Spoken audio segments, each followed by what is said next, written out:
দেখেন ভিউয়ার্স,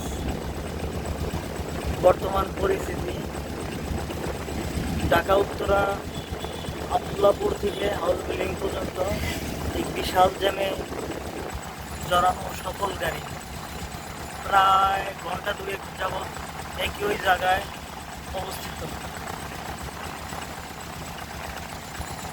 কোনো প্রকার ট্রাফিক দেখা যাচ্ছে না রাস্তায়।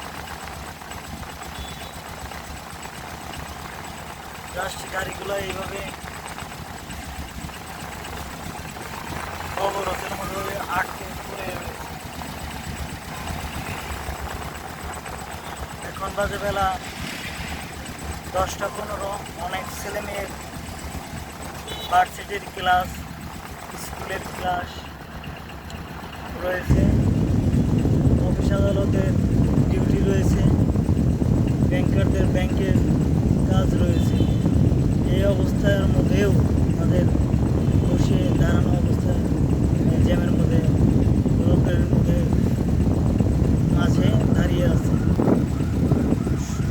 এগুলো উত্তরা দৃষ্টি আকর্ষণ করছি, এটার অতি দ্রুত একটা ব্যবস্থা নেওয়া হোক। আসসালামু আলাইকুম।